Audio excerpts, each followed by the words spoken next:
Olá, pessoal! Vamos verificar nessa aula, ainda dentro de cinética química, quais são as influências que a pressão causa na velocidade das reações. Para que a gente entenda bem como isso ocorre, vamos imaginar duas situações. A primeira situação, eu tenho um cilindro, que eu vou nomear aquele de cilindro A, e tenho um outro cilindro, o cilindro B. Os dois cilindros eles possuem os mesmos reagentes em mesmas quantidades, entretanto, com pressões diferentes.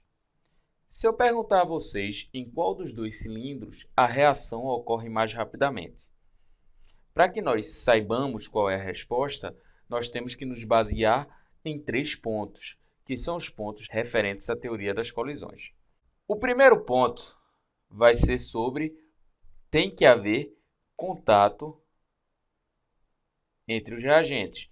E realmente, nos dois cilindros, os reagentes vão estar em movimento. Lógico que a imagem eles estão parados, mas na realidade eles estarão em movimento e estarão se chocando. O segundo ponto seria referente à energia. Como os dois recipientes eles estão na mesma temperatura, afinal eles estão no mesmo ambiente, deixa eu colocar aqui, temperatura de 25 graus Celsius, por exemplo. Tanto o recipiente 1 como o recipiente 2,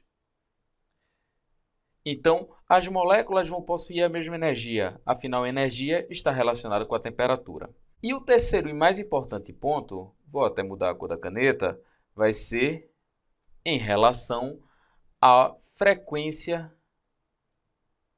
de choques. Como assim a frequência de choques, Cássio? Vejam só, para que ocorra uma reação química, o reagente vermelho tem que se chocar com o reagente em amarelo. Nesse caso, a distância entre as moléculas ela é maior. Como a distância entre as moléculas ela é maior, a pressão ela é menor. Isso é uma característica da menor pressão. Então, as moléculas terão que se deslocar por um espaço maior antes de se chocarem umas com as outras. Já quando nós aumentamos a pressão, uma consequência do aumento de pressão em geral vai ser a diminuição do volume. Vocês podem observar que o recipiente B ele apresenta um volume menor em relação ao recipiente A, que vai possuir um volume maior. Como ele possui um volume menor, as moléculas terão que se deslocar muito menos para se chocarem. E qual é a conclusão que a gente tira disso?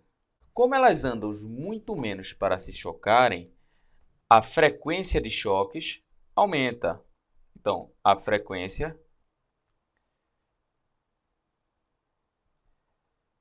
dos choques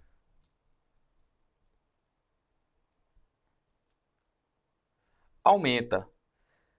Se a frequência dos choques aumenta, é muito mais possível que essa reação ocorra. Afinal, teremos mais contato, os contatos terão uma energia mais adequada, a chance de nós conseguirmos contatos com energia mais adequada é maior, e a frequência vai ser maior. Logo, a frequência dos choques aumenta, consequentemente, temos o aumento da velocidade da reação.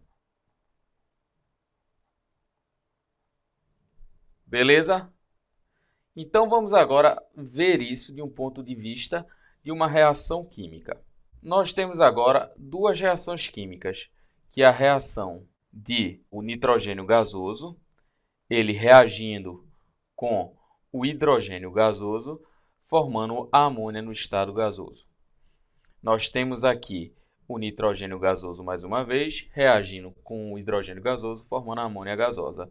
A diferença entre as duas reações é que uma vai ocorrer na pressão de 1 atm, enquanto a outra vai ocorrer na pressão de 5 atm.